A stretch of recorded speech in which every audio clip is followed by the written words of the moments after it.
Bienvenidos a un nuevo episodio más de I Am Maria Podcast, el espacio donde exploramos las historias de impacto que nos inspiran a ser quienes somos hoy, mostrando cómo nuestras decisiones y herramientas personales moldean nuestras vidas. En el episodio de hoy tenemos a Marjorie Calderón, una mujer muy especial en mi vida y que se darán cuenta por qué. Ella siente que el propósito se siente cuando llega. Marjorie es una mujer venezolana, madre, que tomó la decisión de venirse a Estados Unidos desde hace muchos años y ha pasado todo tipo de momentos, ha tomado todo tipo de decisiones en su vida. Siente que tener mentores en ese camino la ha ayudado a conseguir y a buscar sus sueños. No necesariamente siente que nació o creció con uno en especial, pero definitivamente estos mentores la han ayudado a moldear su propósito de vida y hoy en día ella se convierte en mentor de muchas familias. Marjorie, muchas gracias por estar aquí.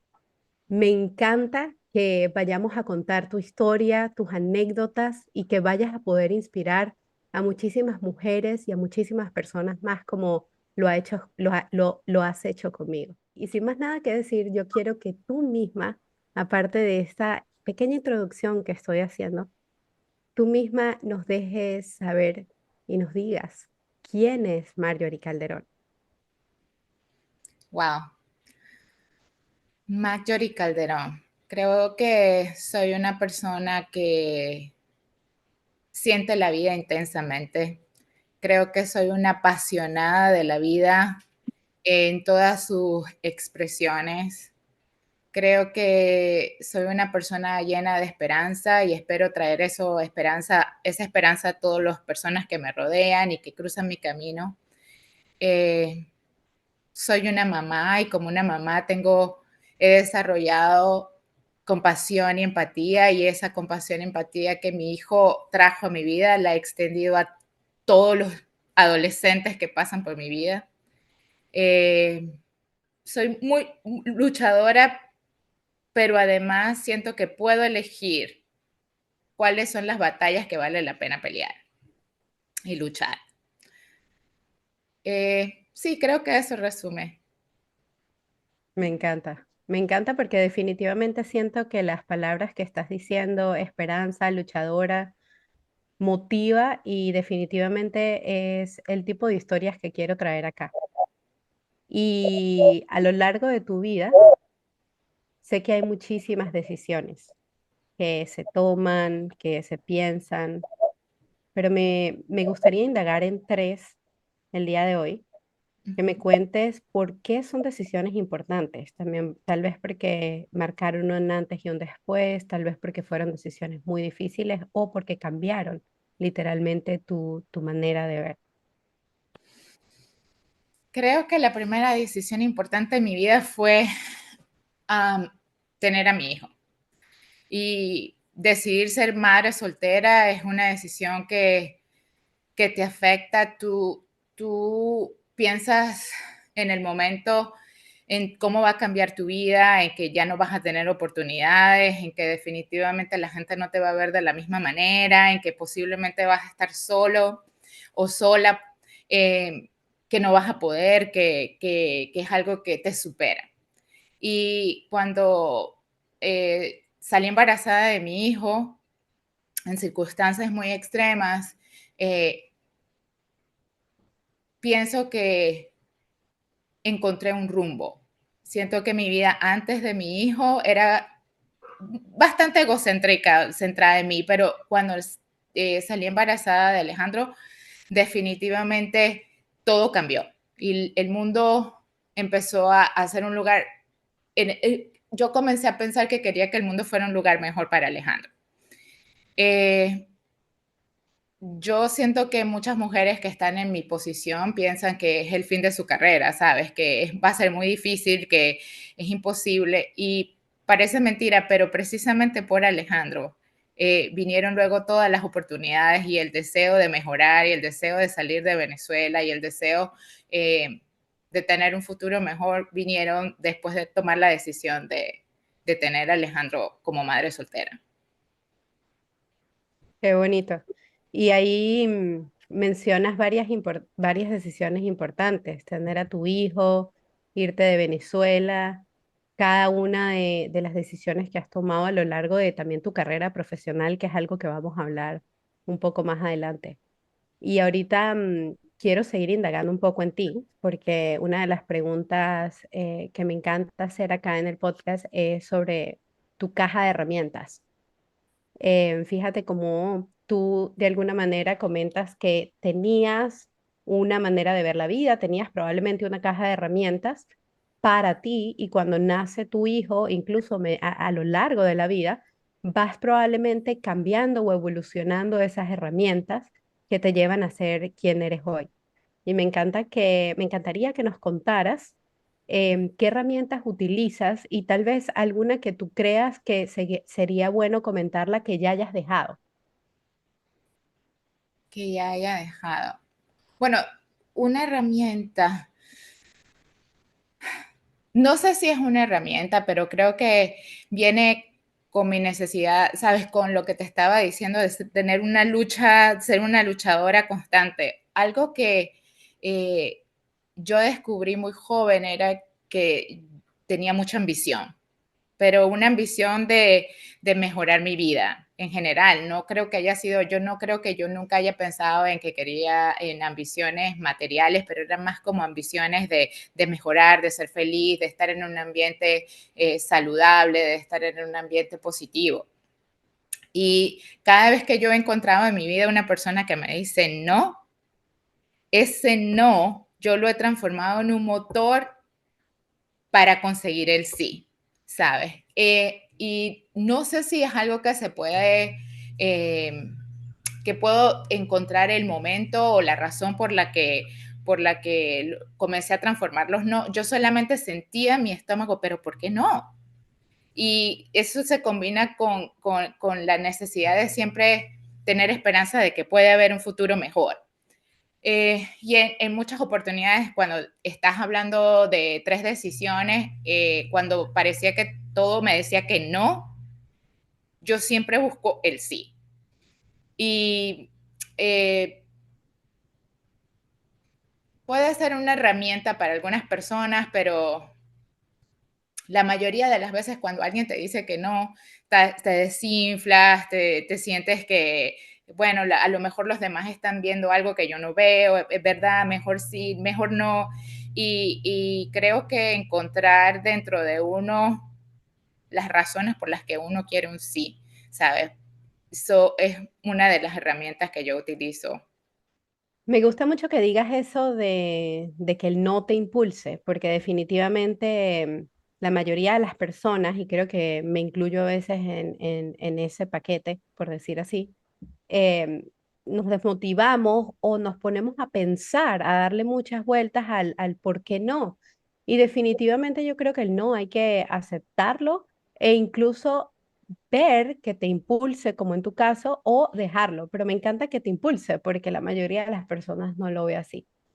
Sí. Y Marjorie, me imagino que muchísimas personas cuando te ibas a ir de Venezuela también te dijeron que no, o o no sé qué herramientas también utilizaste en ese momento, porque no es una decisión fácil y la manera en la que tú te fuiste de Venezuela también es interesante, que quiero que cuentes cómo esa oportunidad que nace desde la primera vez que te vas, nace incluso de esos mismos bloqueos que tú a veces dices, ¿no? Que comentas de, no, tal vez la oportunidad no aplica o no, y Marjorie le dio la vuelta y sí pasó.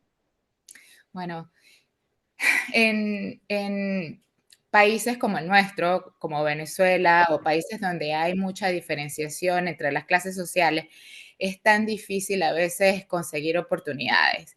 Además, la gente tiene una caracterización de las personas que pueden aprovechar las oportunidades. Y recuerdo cuando me fui de Venezuela, eh, yo obtuve una beca Fulbright y era madre soltera, ya tenía a Alejandro, estaba chiquito y trabajaba en un proyecto enseñando inglés a los niños en Venezuela y por una oportunidad u otra escuché sobre la beca Fulbright y alguien me dijo, no, pero esas becas no son para maestros, ¿sabes? Esas becas son para ingenieros, esas becas.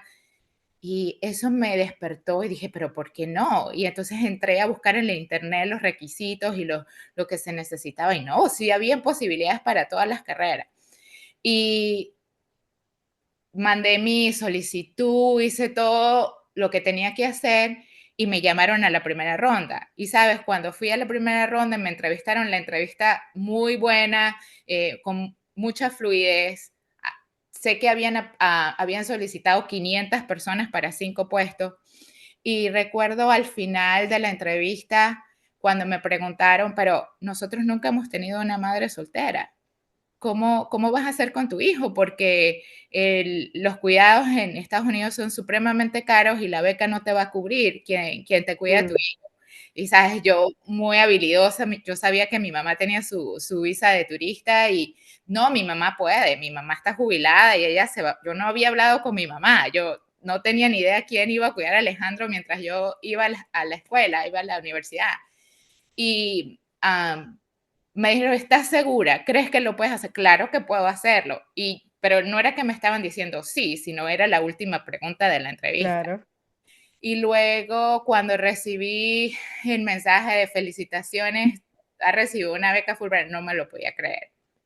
No me lo podía creer. Eh, Pasaron muchas cosas para poder traer a Alejandro luego. Eh, Te vienes tú primero sola. Me tuve que venir yo primero sola porque la beca Fulbright te da 3 semanas en el que te adaptas y Okey. en los dorms, y en los dorms no puedes tener niños pequeños. Entonces me vine, o sea, increíble dejar a Alejandro. Eran 3 semanas nada más, pero dejarlo, uf, fue muy doloroso porque estaba muy pequeñito, tenía 2 años y medio, Mm. y me vine esas 3 semanas. eh, Y luego Alejandro vino con mi mamá. Se reunieron aquí. Tú, ¿esta es la primera o la segunda beca que tú te ganas y ya te quedas acá en Estados Unidos? Es la segunda beca porque yo tuve una beca cuando estaba en pregrado, cuando estaba en la universidad en Venezuela, que vine un año a estudiar y a perfeccionar el inglés. eh, y luego yo regresé a Venezuela, me gradué, tuve a Alejandro, me gradué y la beca Fulbright es para posgrado y esa fue la segunda beca que gané. Qué bonito, Mayo, porque es algo que definitivamente ves cómo ciertas circunstancias te iban diciendo, no estás segura y tú definitivamente con esa certeza de voy a pintar un nuevo camino para mi vida, para la vida de tu hijo, es un impulso increíble.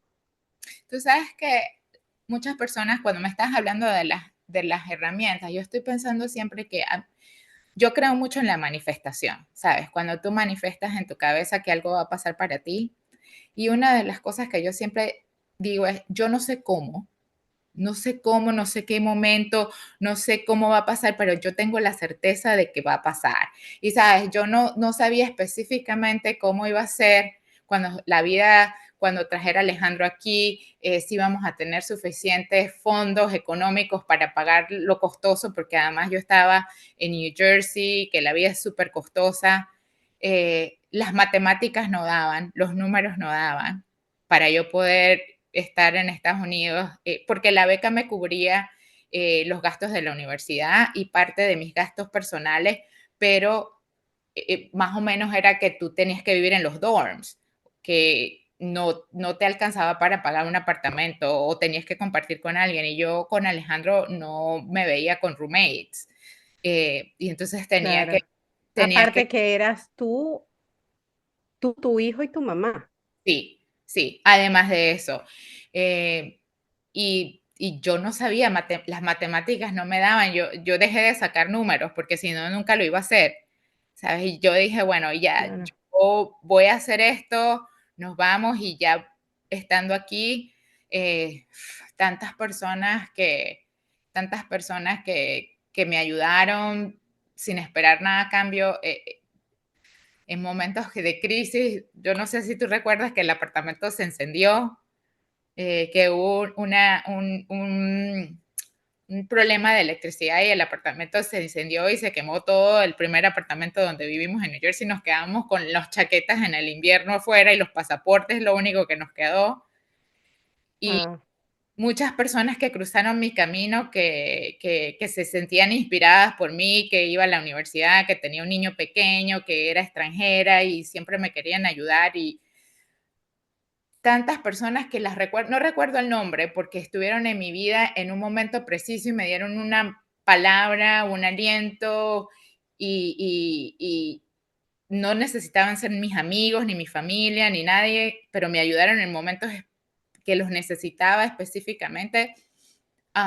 Y por eso siento que todos tenemos la posibilidad de ayudar y tener un impacto gigante en la vida de otra persona, aunque no se acuerdan de tu nombre. qué bonito. Qué bonito, porque definitivamente a veces no te acuerdas el nombre por lo rápido que pasa la vida, pero definitivamente esa huella queda ahí. Y entiendo que muchas de esas personas que se cruzan en tu camino, personas que te querían ayudar, ángeles, mentores, porque también es los mentores que pasaron en tu Ujú. vida personal, en tu vida profesional, y hoy en día tú llegas también a trabajar después de un recorrido largo profesional, llegas a trabajar para ayudar y ser mentora de personas también que lo necesitan. Háblanos un poquito de eso. Bueno, pues eh, después de 16 años enseñando, yo empecé a sentir, Enseñando como maestra. enseñando, sí, como maestra enseñando en la high school, aquí en Estados Unidos, bueno, en Venezuela 6 años y luego 10 años aquí en Estados Unidos. Yo comencé a entender que había algo más allá de enseñar, ¿sabes? El tema o la materia que estábamos enseñando y empecé a conectar con los estudiantes de una manera que yo no me lo esperaba. Por eso eh, empezaron estas conexiones y cada vez que escuchaba a un estudiante, ayudaba, comenzaba a ayudar, me daba cuenta que me hacía, era como que me llenaba de energía para volver. Y de repente me di cuenta que mi trabajo ya no era, sabes, como que, oh my God, tengo que ir a trabajar, sino que yo quería estar ahí, quería ayudar a los chicos. Y empecé a darme cuenta de que yo era para muchos un modelo a seguir, especialmente para los estudiantes que no están representados como los estudiantes hispanos de familias que indocumentadas o de familias que con un nivel socioeconómico muy bajo. Y me empecé a darme cuenta que yo les daba esperanza, no sabía cómo, pero a lo mejor por entender que había una persona que se veía como ellos, que hablaba español como ellos, que podía llegar a tener una profesión, a tener un trabajo. Exacto, las oportunidades, porque tú eres una persona que siempre te buscaste tú las oportunidades, pero siempre has sabido de las millones de oportunidades que hay ahí. Sí. Entonces, bueno, entre esas conexiones, eh, encontré la directora ejecutiva de una organización sin fines de lucro que eh, trata de modelar educación musical como el sistema que teníamos en Venezuela, el sistema de orquestas. Eh, Okey. Entre una invitación y otra, que siempre estoy invitando a la gente a comer arepas, ella vino con su esposo, yo no la conocía, su esposo trabajaba conmigo y cuando yo dije que era de Venezuela, ella me preguntó sobre si conocía el sistema y le dije que por supuesto, porque yo participé de niña en educación musical. Conversamos un rato y ella comenzamos a hablar sobre oportunidades para mis estudiantes, porque entonces yo cada vez que conozco a alguien estoy pensando cómo puedo conectar a esta persona que ayuda a los estudiantes. Y luego ella me invitó al final de ese año escolar, recuerdo, me invitó y me dijo, vente a trabajar con nosotros y para mí era un leap of faith, porque cambiarte de un trabajo en el que tienes Mm, 16 años era muy difícil, pero sabes que a mí me gustan mucho, a mí me encanta el cambio y me gusta intentar cosas nuevas.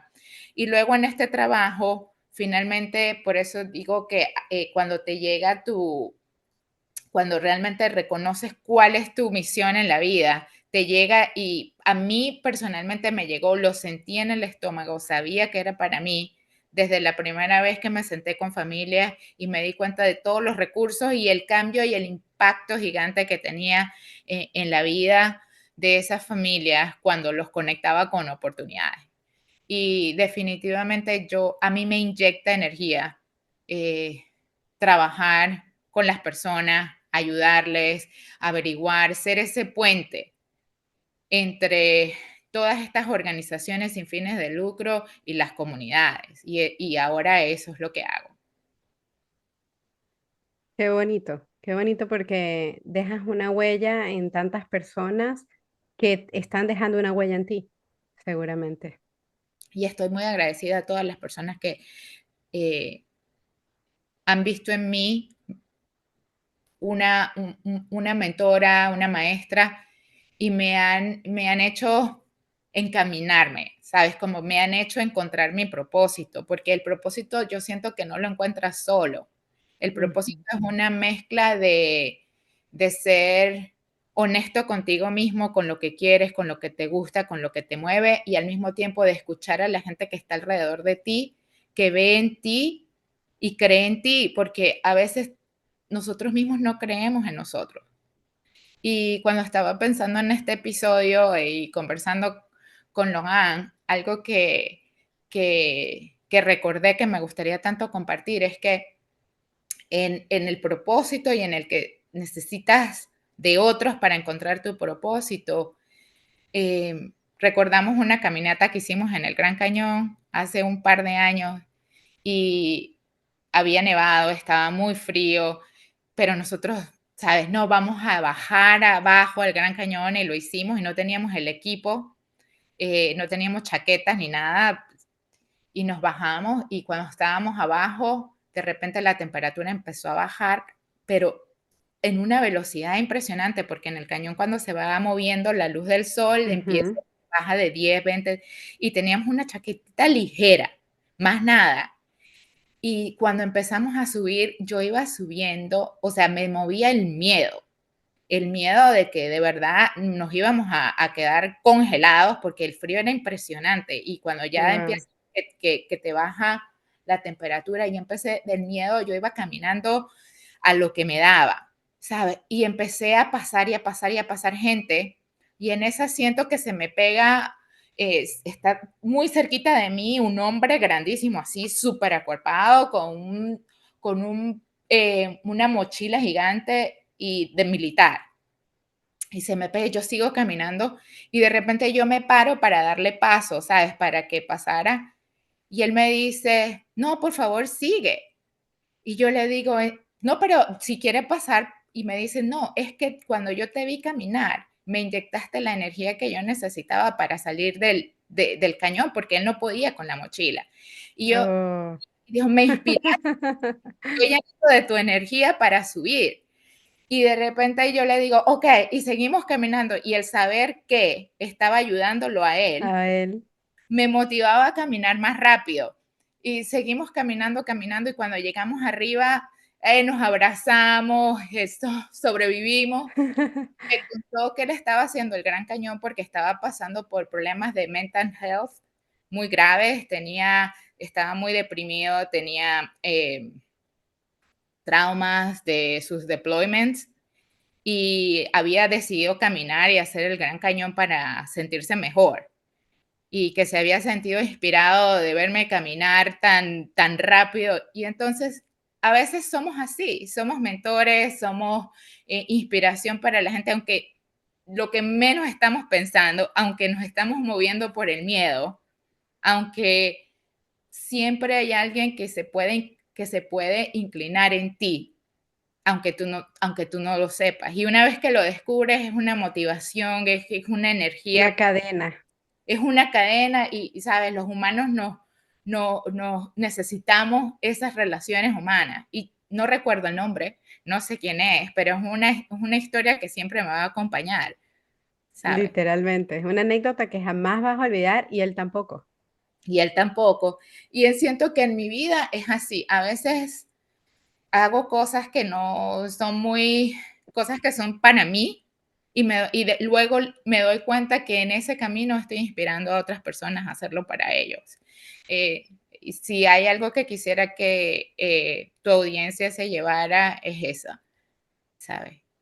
Qué bonito, que a veces no te das cuenta que estás motivando a otra persona en tu camino y definitivamente estuve en una conferencia hace un par de semanas y hablaban de ese efecto dominó, de alguna manera, hay muchas maneras de llamarlo, pero incluso esa piedrita que lanzas en el agua que hace toda una onda. Tú no sabes hasta dónde va a llegar esa expansión de esa onda, de ese pequeño movimiento que tú hiciste o ese efecto dominó. Y qué bonita esa anécdota, porque es una manera demasiado natural, humana, y que yo creo que cualquier persona se puede de alguna manera sentir identificado ante cualquier circunstancia de la vida. Así que gracias por compartir eso. Claro, y el impacto que todos tenemos. Todos podemos ser, eh, ¿sabes? Un agente impactante en la vida de otros, ya sea porque lo quieres hacer eh, de manera premeditada o lo haces de forma orgánica, no lo podemos controlar. Pero la realidad es que esas historias, esas historias hay que compartirlas, ¿sabes? Porque todos tenemos la posibilidad de impactar de forma positiva la vida de otros. Así es, y precisamente siento que esa era la motivación que sentía al abrir el episodio, el podcast en general. Y me Ujú. gustaría volver un poco a esta historia de que te vas de Venezuela, que te vas hace muchísimos años, pero no indagar en cómo te vas, por qué te vas. Sí me gustaría preguntarte cuál fue ese momento en el que tú dijiste definitivamente me quiero ir.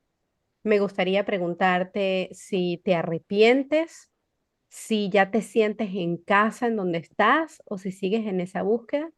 Y definitivamente me gustaría que conversaras un poco del proceso inmigratorio. Seguro hay anécdotas bonitas que le van a servir mucho a la comunidad, porque sabemos que estos procesos migratorios para muchas personas afortunadamente son largos, perdón, son cortos, no son engorrosos. Para otros han pasado muchos años y muchas circunstancias que a veces incluso nos desmotivan, pero a la larga creo que ya estás pronta a tu ceremonia Sí, y eso es algo muy bonito que también quiero celebrarlo contigo.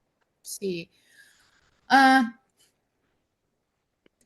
creo que yo siempre pensé que quería vivir fuera de Venezuela, pero yo pensaba que iba a vivir fuera, aprender, crecer y regresar. Era lo que pensaba. Luego, con la situación política de Venezuela, la situación social, era imposible para mí ver un futuro para Alejandro, entonces pensé en salir de Venezuela y, bueno, tuve la oportunidad de salir con la beca Fulbright. Y cuando salí con la beca Fulbright estuve 2 años con la beca, luego eh, empecé a trabajar y cuando estaba en mi tercer año apliqué por el asilo político y la razón por la que apliqué era mi papá había sido político en Venezuela, político de la oposición y ese fue el basamento para mi aplicación de asilo. Y de allí, luego fue un proceso muy largo para mí, porque yo apliqué por el asilo, luego tuve mi permiso de trabajo y cuando me llegó la entrevista para el asilo, que me llegó relativamente rápido, antes de, más o menos en el 2014, te llegaba al año. Eh, Cuando fui a mi entrevista, me llegó a los 6 meses la respuesta de la entrevista, que me habían aprobado el asilo. Bueno, no llega llega la recomendación de que se apruebe el asilo, porque los oficiales migratorios solo pueden recomendar. Y de allí tenía que esperar un año para aplicar para mi Green Card y cuando apliqué a mi Green Card tardó 4 años en llegarme la Green Card. Wow, Cualquiera que haya sido las razones políticas, no sé, pero luego me llegó durante la pandemia, que una locura porque en la pandemia justo que todo paralizado.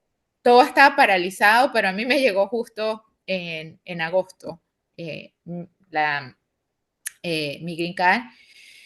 Y de allí la aplicación recientemente y pensé que me iba a tardar mucho más y es la primera vez ahora que apliqué a la naturalización que me llegó realmente como en 3 meses mi cita para el examen y bueno, ya tengo la ceremonia cerca. Qué bueno, qué bonito. Y definitivamente es un proceso largo, pero que ya estás en lo último del túnel y imagino que ha valido la pena. Ha valido la pena y ahora ya siento un alivio. Me preguntaste sobre si me Si ya te arrepentí. sientes, si te arrepentías y si ya te sientes en casa o si sigues en esa búsqueda. No, nunca. Yo nunca me arrepiento. No, no me arrepiento de nada. Yo creo que cuando estás en estos años de tu vida, ¿no? Cuando tienes mucho más madurez, entiendes de que todo lo bueno, lo malo, no, lo muy doloroso eran partes necesarias de tu crecimiento emocional y no me arrepiento de ninguna de las decisiones. Y creo que yo pienso que uno siempre toma la decisión con las herramientas y con lo que tiene en el momento. Y si es y si te vuelve a aparecer es porque no has aprendido de la lección, ¿sabes? Así que yo no me arrepiento nunca y de haberme ido jamás. Eh, este país me ha brindado oportunidades que pienso nunca hubiese tenido en Venezuela. Qué bonito. Me gustaría empezar a ir cerrando porque hemos hablado de muchos puntos que me encantan, pero no te he preguntado qué te motiva, qué motiva a Marjorie Calderón. ¿Qué me motiva? ¿Qué te motiva? ¿O quién puede ser también? ¿A qué? En general en la vida. En la A ser vida. mejor, a buscar mejores oportunidades, tal vez ahora, tal vez te motiva a ser mentora de otros. ¿Qué me motiva? A mí me motiva a ayudar. Eh,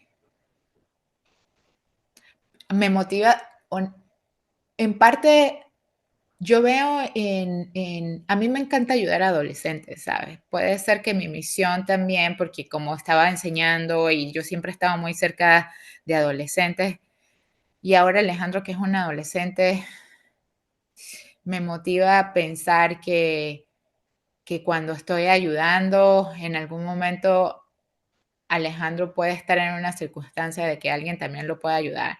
Pero incluso más allá de Alejandro, yo siento que a mí me llena de felicidad ayudar, ¿sabes? Y dar. A mí me encanta dar. Es un regalo para mí poder dar.